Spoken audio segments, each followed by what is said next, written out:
I'm Tina Kakkad, a mom, an entrepreneur, a content creator, and today I'm here with Dr. Zinal, who's a consulting pediatrician and a lactation expert based in Mumbai. We're going to be talking about a topic very close to all moms' hearts, something which is very important for all moms to know about as a part of Sebamed's initiative for Promising Health and Partnering Motherhood. They say that you cannot make enough milk in the initial days. What is your thought on this and your recommendation? So, nature has given mother milk how much her baby needs. Problem is people don't realize that. A baby's stomach capacity in the first 2 to 3 days is hardly less than 5 ml. So 5 to 10 ml of milk is what the baby needs, and that is what the mother is making. Colostrum is very minimum in quantity, dark yellow in color, not visible to naked eyes. And so many times I have seen in so many hospitals I go that the nurse will keep coming and pressing onto the mother's breast and say, oh, tere ko to doodh hai hi nahi, you will not be able to breastfeed. So I feel that is where the problem gets in, because it works on the confidence of the mother, and the mother feels that I don't have milk.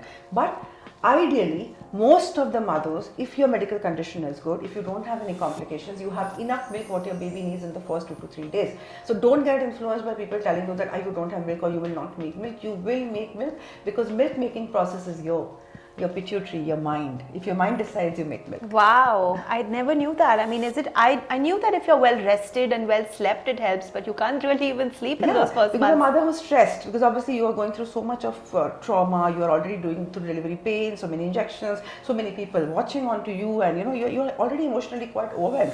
And in that situation, if you take stress, then your body does not make milk, because milk making process is hormone driven, and stress hormone kills those hormones. Oh my God. Wow, that's an important point to know. All mamas and daddies out there, please do not stress out the mom in her initial days, because she needs all the support she can get. Yeah. So, of course, this is challenging for some moms need to get to work. So, is it all or none? Like, do you have to be exclusive? What if you can't be exclusively breastfeeding? So this is a very good point. Now let me give you an example. Our nannies, daddies, mummies for that matter, they only exclusively breastfed their babies, whether it was 2, 3, 4, 5, 10, I don't know. But yes, they managed, because that is the only thing they had. So problem is now we have too many options. And too much of knowledge makes you confused, because you think, acha, even this is good, even this is good. And that is how actually the formula industry kind of has corrupted people's mind, that, oh, this is there.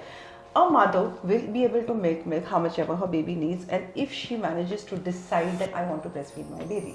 But due to any medical reasons, like suppose if a mother is going through some illness, or she has got any hormonal imbalance, or there is some other reason she does not produce enough milk, it is okay. You don't need to beat yourself up. You need to understand that how much ever you are managing, you need to give some amount of it to your baby without feeling guilty about it and without crying about it, because you're actually making situation worse for your baby. You can't starve your baby. At the same time, you do want to feel good as a mother and confident as a mother. So my advice is that it's not all of none. There is no white and black. It can be a grey also here. So you can have an in-between situation where you're doing mixed feeding, or a situation where you're not directly breastfeeding and you're pumping and giving. So whatever works in your situation, but do not give up mentally. You know what, at times I've seen mothers give up mentally before even they start. So I feel it's a game of your mind.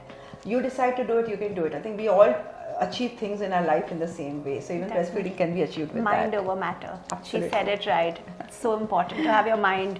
Sometimes it's difficult. At that stage, there's a lot going on. I get it. But I feel like having an expert on board can really make your journey a lot more better.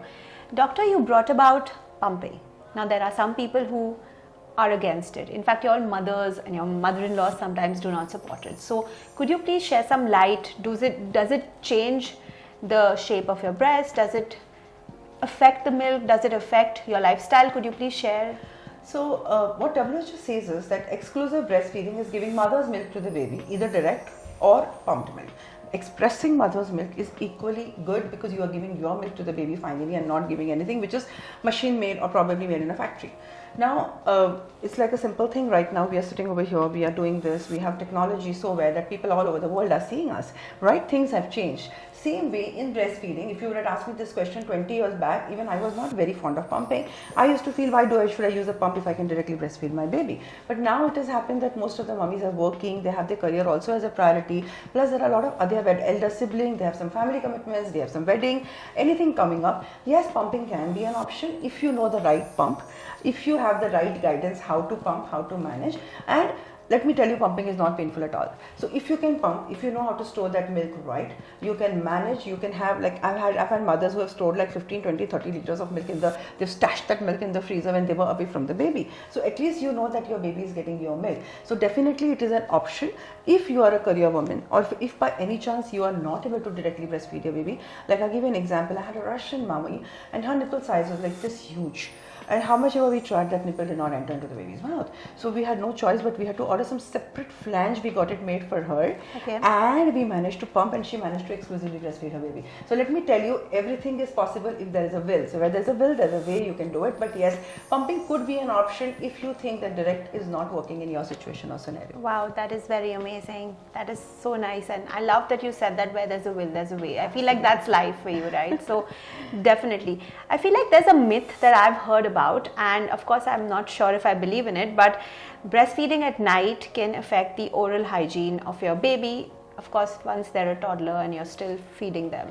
Could you please share some light? So I think this is something which a lot of research is still needed, but if you ask me, that what it says is that mothers or probably people around feel that if you breastfeed in the night, the baby gets dental caries and the baby kind of gets ear infections. But believe me, it is not true.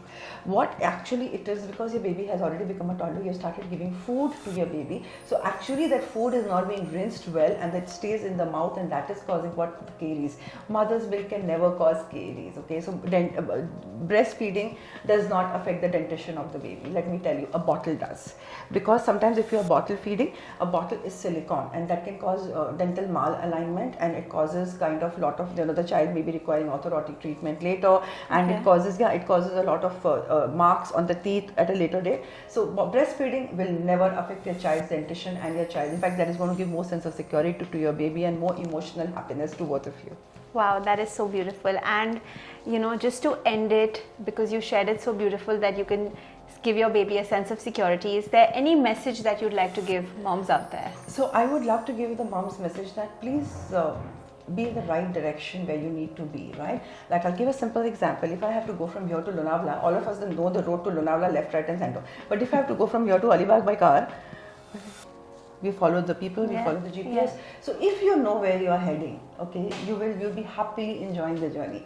So motherhood is a journey, and I want all you mummies to enjoy it to the fullest. So know your journey right, know what is right, what is wrong. Please follow the right people where you are going to be not confused and we are not going to be carried away by negative comments around you.